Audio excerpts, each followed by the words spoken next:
When it comes to cheap toys that hang on a spinning rack, right between the display of plastic sunglasses and a rack of invisible ink game and quiz books at a Stuckey's off an exit just south of Interstate 40, only a few names come to mind.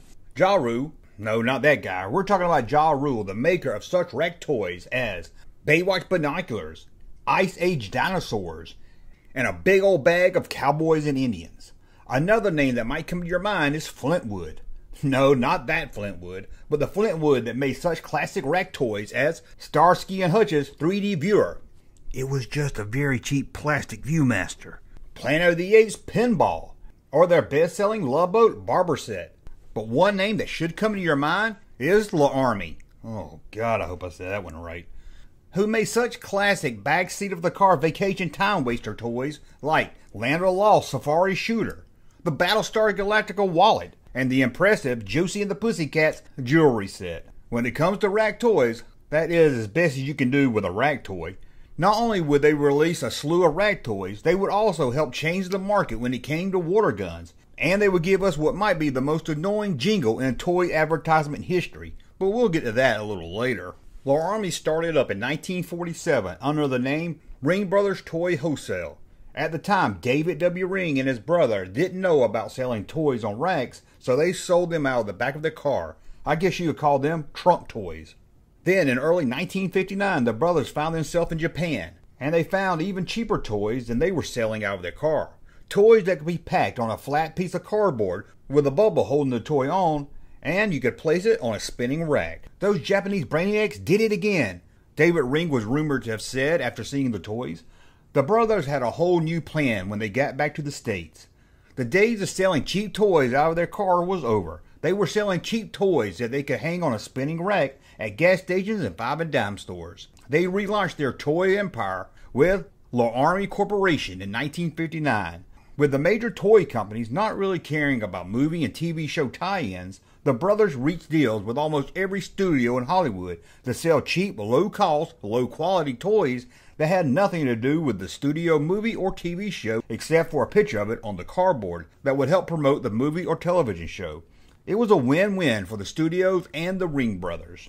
Throughout the 60s and into the 70s, the brothers racked in, and as the movie TV show tie-in business for toys started to explode in the 80s, they were raking in more money than they could ever dreamed of.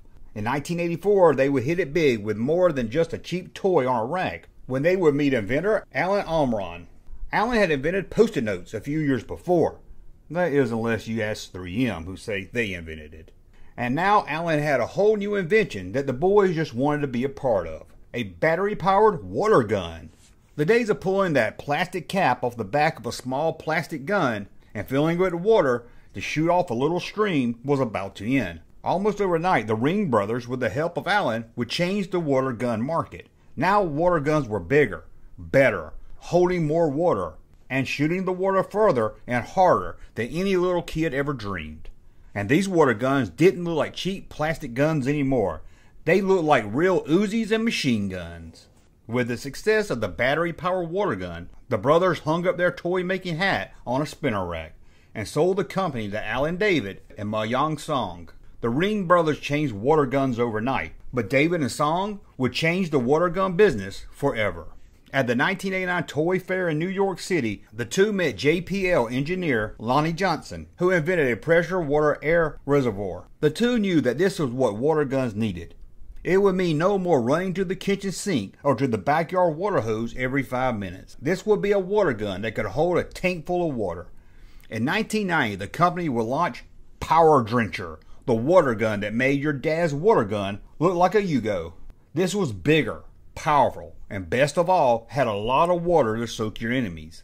However, sales was not what the guys had hoped. They were good, but the guys knew they could make more. So they renamed the Power Drencher to Super Soaker, and the name change brought the company millions of dollars and a lot of attention. In 1993, Talk To Me product was sued, saying the company came up with a pattern for the battery-operated water gun, but the case was dismissed as the patent said their chamber was inside the gun, and the low-arm water guns were on top of the gun. In 1995, Hasbro wanted the Super Soaker and would buy L'Army. They would keep using the L'Army name for their Super Soakers and other water gun toys, like the Star Wars water guns. In 2002, they would retire the company name and brand all their water guns under their Nerf brand. They went from selling cheap toys in the back of a car, to selling cheap toys on a gas station spinner rack, to selling the most popular water gun in history. But they will be known to a lot of us in the toy community as the company that gave us the worst TV toy jingle in history with the release of the Battlestar Galactica Cylon bubble machine. The Cylon that could blow big bunches of bubbles. There wasn't many lyrics in this jingle, but there was enough to get stuck in a kid's head for months and cause parents to want to smash the TVs. What was it that set everyone off? Well, that was the long drawn-out yodel of the words Battlestar Galactica. Here, take a listen for yourself. With the Battlestar Galactica Cylon bubble machine, each sold separately, you can make lots and lots of shiny bubbles. You start by filling the Cylon warrior's head with bubble liquid from his body. Then you dip the bubble ring into the liquid. Blow on the tube and out come big bunches of bubbles. Battlestar Galactica Cylon bubble machine. The Battlestar Galactica Cylon bubble machine comes with 3-ounce container of bubble liquid. See, isn't that annoying? And don't worry, that will only be stuck in your head for a few weeks. Well, that's a look at the rise and fall of a rack toy company that changed history. Well, I want to thank you for watching. As always, thumb up and like my content. Subscribe to the channel. We'll talk again soon. Battlestar Galactica Cylon bubble machine. Hey, Junkman channel popping though. Thank you, sir, for that unsolicited testimony.